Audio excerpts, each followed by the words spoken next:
the halfway point out of 15. Groups B versus E. Front row, all Brits. Lewis Mackie and Marcus Luzio. Q Holy, Laurent Saxe, Louis Comin, Louis Castellini, Noah Maton, Bertrand Saxe, Neil Marine Dubar, and François Delati ran at the top 10. Mathis Barbe, Florent Dierda, Charlie Gloom, Maxime Gellet, Louis Michel, Sam van der Heyden, Johan Verhaard, Matthéo d'Auvergne, Tony Kezigel, and Jules Sablerol ran at the top 20. Paul Delon, Axel Wingard, Delano Deckers, Casper Norman, Thibaut Kempf, Anthony Moonen, Raphael Riquier, Emilio Van Offerberger are rounding out row 14 as we go. Lights out for Heat 8.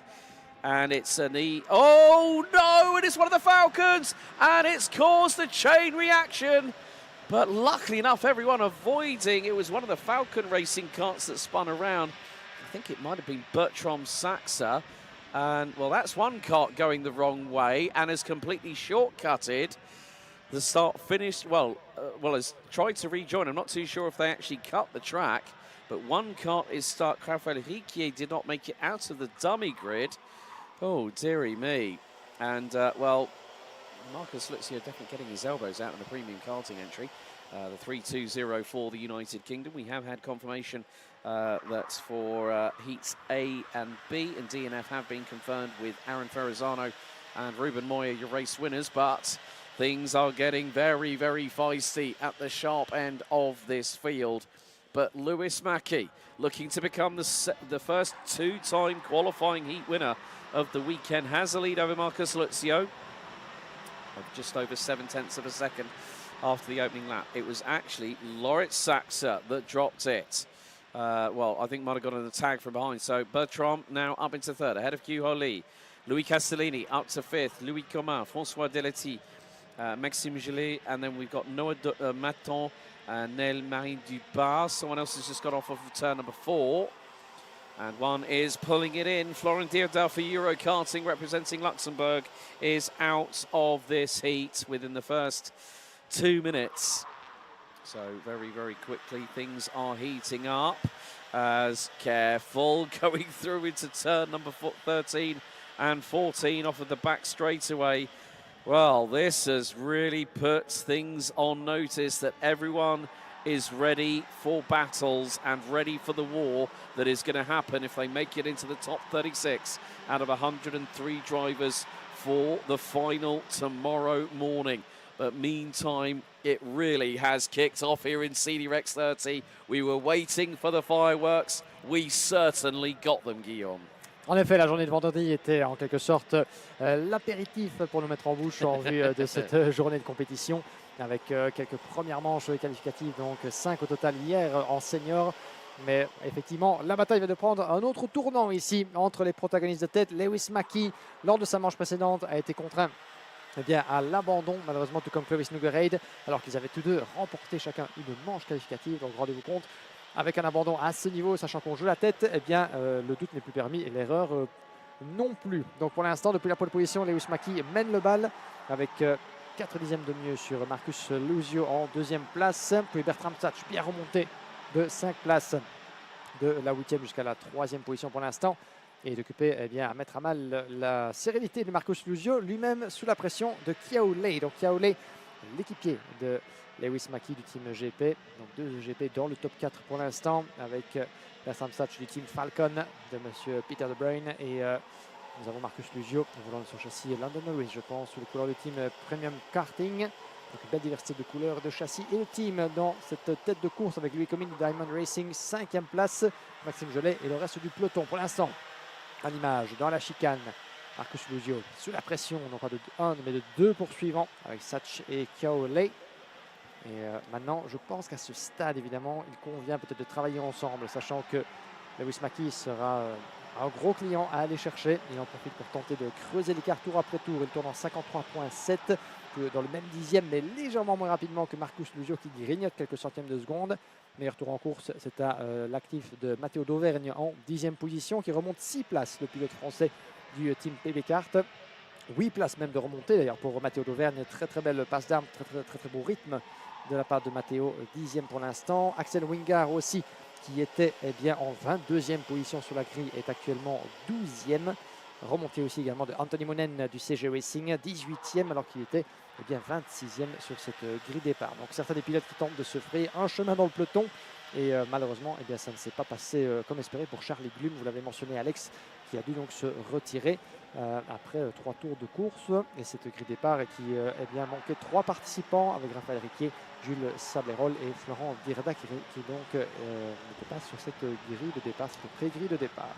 Yeah, Riquier didn't even make it off the dummy grid, and Dirda and Sablerol were caught up in that contretemps. But yeah, the thing is that we've had several different winners. You look at who we've had so far. We've had Lassued, Nogueroid, Van der Kerkhoff, and there's been that's a bit of a hefty check up there. Yeah, Bertrand Sachs are getting through on Marcus Lucio. So we've had Lassued, Nogueroid, Van der Kerkhoff, Matthias, Hugo Gelad, Lewis Mackie, Aaron Ferrazzano, and now Ruben Moya.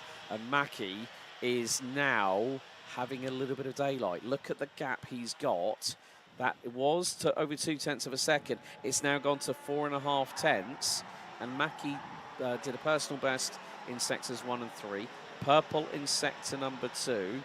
Fastest lap, however, being held by the Falcon Racing driver Bertram Saxe from Denmark for Falcon Racing in the 301. That gap is now 4.5 tenths, so it's more than doubled in this particular occasion. Matthéo Devane now up into 9th place from 18th on the grid.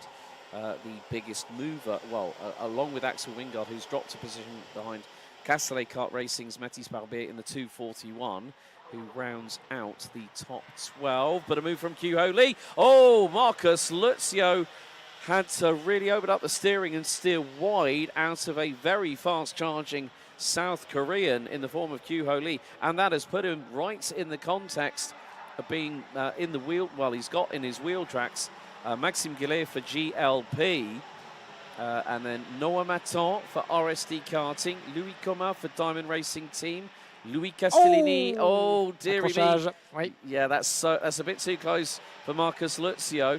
But now there is the move that was Noah Maton on Guillet for GLP. So that's a change for position. But you know what? I have to give props to Marcus Lucio for hanging on as he has done. But the thing is now, it's down to 2 drivers who could possibly close in and beat on the road Lewis Mackie. Bertram Saxe and Kyu Ho Lee have an opportunity to make it 8 different winners. Will the win streak continue the way that the Dane is charging forward? Hopefully he might do. But Kyu Ho Lee was slightly quicker than the 2 in front. That could be a pivotal sign that it's not Falcon Racing's Bertram Saxe, it's Lewis Mackie's own teammate that could chase him down and beat him. Et drapeau d'avertissement, warning flag pour Kyu Ho Lee en 3e position. C'est intéressant là-bas, décision de la direction de course, donc d'avertir le pilote sud-coréen en 3e place. Ça pourrait avoir des conséquences sur le classement définitif de cette épreuve. On y reviendra. Quoi qu'il en soit, moins d'une demi-seconde entre Lewis Mackie et Bertram Saxe, le pilote Falcon, 2e place. Et Marcus Lucio, vous l'avez vu, et qui a été légèrement secoué là-bas par une attaque manquée sur le coup de Maxime Gelé. Donc voilà son châssis du kart du team GLP. Et ça permet à Normaton de s'infiltrer entre les deux. Vous les avez à l'image là-bas avec Normaton, la poursuite de Marcus Lucio, le pilote anglais contre le pilote belge. Il reste 2 minutes et 1 tour, donc encore quelques opportunités qui peuvent se dessiner pour l'un comme pour l'autre. Normaton qui est très pressant là-bas. Il est revenu le plus belle dans les échappements du pilote Premium Karting. Et il emmène avec lui d'ailleurs Maxime Gelé, qui a troqué pour l'occasion sa livrée aisément reconnaissable sur la scène tricolore du karting, faite de jaune et de rouge, pour en revenir à une livrée plus traditionnelle aux couleurs du manufacturier français. Juste derrière Maxime Gelé, nous avons Matthéo d'Auvergne du PB Kart, puis nous avons Léo Comines, Louis Castellini et Naël Marine Dubuard qui ferment le top 10 pour l'instant. Mais rien n'est encore joué, vous avez vraiment 2 wagons dans la même image. Le top 4 avec Mackie, Sach, Lio, Kyu Ho Lee et Marcus Lucio. Et puis la deuxième partie avec, devrais-je dire, 3 pilotes de tête et Marcus Lucio qui mène le deuxième train depuis la 4e place. Et les secondes qui s'égrènent. Maintenant, on rentre un peu dans le money time pour Noah Maton pour tenter de faire la différence par rapport à Marcus Lucio. Mais en faisant cela, en trouvrant une porte, eh bien, il se met aussi dans une position risquée vis-à-vis de Maxime Gelé qui pourrait en profiter. Right.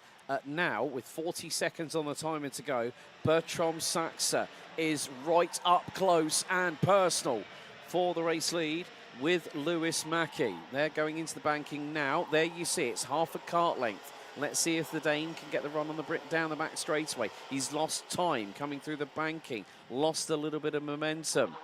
But in the final sector, it's where Bertram Saxe seems to hook it up very, very well. But he's also bringing along Q Ho Lee along with him. It's going to be down to the wire at 9, 8, 7, 6. 5 seconds to go.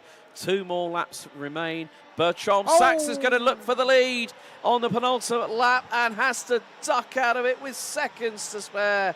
He was so, so close. But once again, it's brought in Q Ho Lee into the battle for the race win.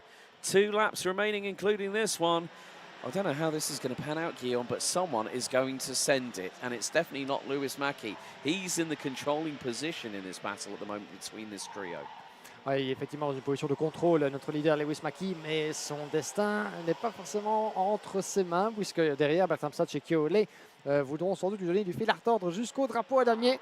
Et on avait une première tentative, alors que derrière, eh bien, Marcus Lozio se veut défensif là-bas pour fermer la porte par rapport au retour de Noah Maton. Il faut suivre également ça, la bataille pour la 4e place entre Lozio et Noah Maton, mais rien n'est joué entre ces deux-là. Nous sommes dans le dernier tour, last lap entre les 3 leaders et l'écart est passé à rien. Bertram Saxe qui a tenté déjà d'intimider dans le freinage du virage numéro 1. Première tentative, il a tenté de faire de même au passage précédent.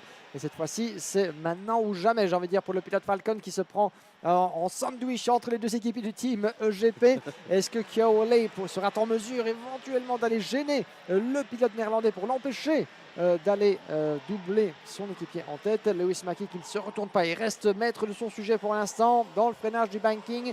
La ligne droite, la ligne idéale. Et nous, on n'en trouvera pas la porte. Et gare éventuellement à Q Ho Lee. J'ai l'impression qu'il a une meilleure sortie de banking, effectivement. Bertram Saxe qui regarde juste derrière, qui ferme la porte. Il n'y a nulle part où passer pour le pilote sud-coréen. Il peut se remettre à la chicane, mais j'ai l'impression malheureusement que ce sera légèrement trop tard pour Q Ho Lee. Un tour de plus et il aurait pu faire la différence, mais il va devoir se contenter de la 3e place derrière son équipier Lewis Mackie, qui devient donc pour la première fois du week-end vainqueur d'une 2e manche qualificative dans la catégorie senior. Well, that's done and dusted. The 7 different winners become 7 respective winners, courtesy of Lewis Mackie from Eichmann's Grand Prix, taking the win in that one. Well, it was too good to be true, wasn't it, folks? But, well, Lewis Mackie was in the pound seat, and the good thing was he had wingman Q Ho Lee putting Bertram Saxe under pressure. So Bertram Saxe takes takes 2nd place out of Q Ho Lee. Marcus Luzio from Premium Karting and RSD Karting's Normanton round out the top 5 after that exchange. Matteo Doveron for PB Kart, making up 12 places to finish P6. Ahead of Maxime Gelé for GLP, Nel Marie Dubar, Louis Castellini and Louis Comin round at the top 10. Mathis Barbier, François Delati pour Dolan. Then we had Sem van der Heyden and Axel Wingard rounding out the top 15. Tony Kazugel, Luca Michel, Johan Verhaar, Kevin Benjamin and Lorit Saxe rounding out the top 20. Saxe having a drama on the first lap and never recovered from it. Anthony Moonen, Delano Deckers, Thibaut Kempf, Emilio Van Offerberger, Lucas Gayson. Then we've got Isaac Marsh, Casper Norman, Thibaut Espiga, Dylan Patel, Milo van Buggenhout being the last of the classified finishers. And, well, we lost Charlie Gloom, Florent Dirdin, Jules Sablérol, and Raphaël Riquet not able to make it off the dummy grid. But Mackie makes it the first driver to win 2 heats here at IAME Eurocup 2024 in X30 Senior.